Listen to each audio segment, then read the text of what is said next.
Today I was with the British doing a movement to contact lane.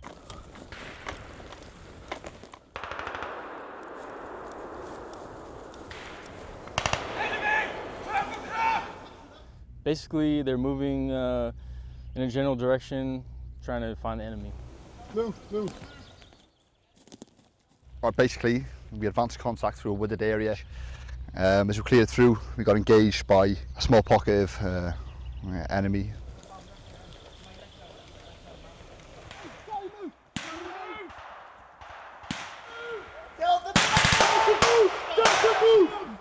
And it was more shoot and scoot type scenarios. They were hitting us, peeling back, hitting us, peeling back, hitting us, peeling back. Right, Dalton, move! That'll move! Delta, move! Sandy, peel around me, peel around me. Happy? So, who's your furthest right man? Basically, if they were trying to draw us into a more vulnerable area, to counteract that, me and my section commander, Cop Jenkins, we were just bounding us, fire teams, covering the ground more efficiently, making sure we got fire support from all angles. So, as two flank men on either side, usually a section can be spread out of about 100 metres. It's constant communication right way through, you know, myself, as you see, and Cop Jenkins constantly talking to each other and the blokes around us.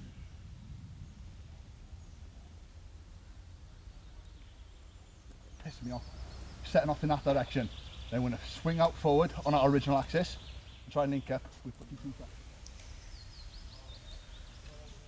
Bit denser over there, a bit more cover, right? Just you two end guys. So, gripping the blokes mainly, making sure they know that what you say is final, and what happens, you know, is the correct decision at the end of the day.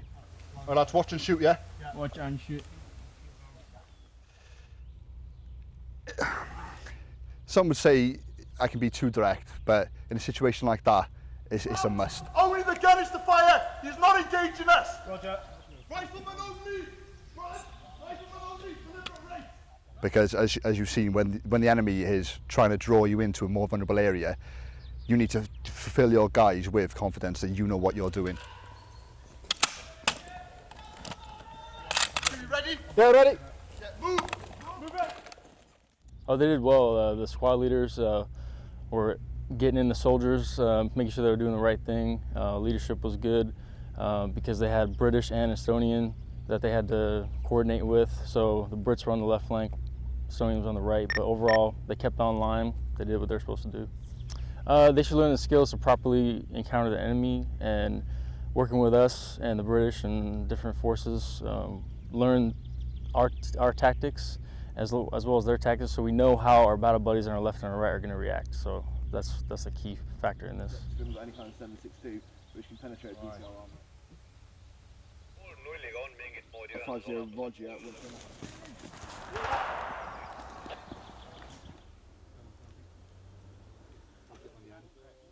He's not fire right of that track, right? RDF, mate, 300 metres, yeah.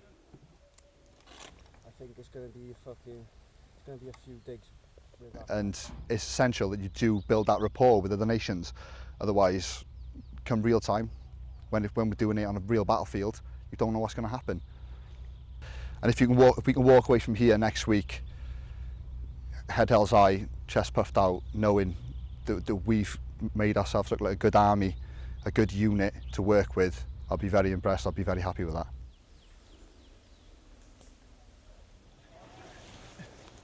One section just be away, he's pushing left. Calls for us apparently. Just change his mind on that. Right. Go back to your neutral.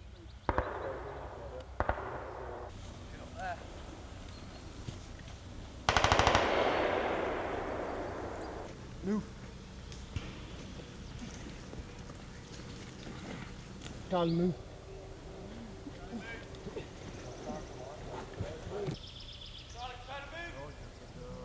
Right, Charlie, move. Move.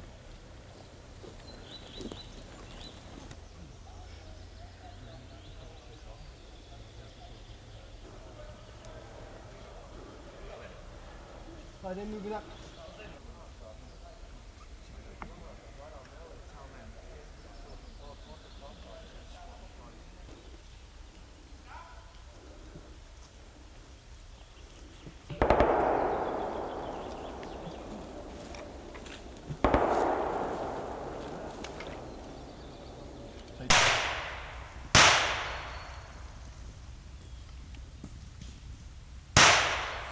you see the enemy, Q? Yeah, I can see his head now. 053.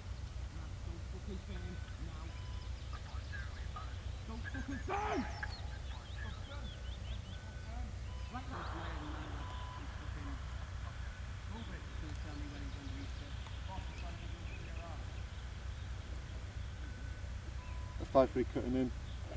I've now got a visual face to face with 5-2.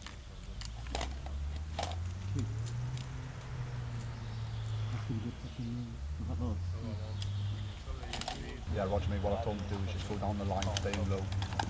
Yeah, we're gonna push out now.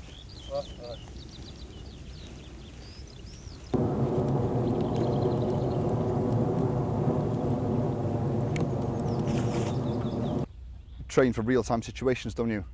Nowadays, with close down of Afghanistan and all that, you don't know what war is next. So you train for the next situation, next scenario, and you know, as you know, as in your forces, you train for all situations and all scenarios. So going through that forestry is a very high possibility, especially in Britain. We have a lot of wood blocks, and out here, it's brilliant training area, and you need to understand all environments and all situations. I think it went pretty good, to be honest. We had quite a lot of new soldiers, junior soldiers within my section, and they hadn't really fought in an environment like that. So for them to go through that successfully I was pretty impressed, even though there's a lot of pressure from myself on them. Basically, there's different techniques as far as moving around buildings and whatnot, but this is very important also because of the fact that the deployments in Afghanistan and stuff like that it's going to end soon. So they need to be able to adapt to a woodland environment, you know, and not just always focus on urban. So you got to be multitask for different areas. I really like it. It's very rewarding, especially with after action reviews. That's when you really get into it with the guys and make them better. My overall goal is to help the 3 nations that are primarily involved in this exercise, give them really good feedback in the after action reviews, and overall just make them better. I think it's good to build partnership with the different nations, and especially having to deal with the language barrier, getting to know your counterparts, how they're going to react in certain situations is very key if we had to deploy with these guys.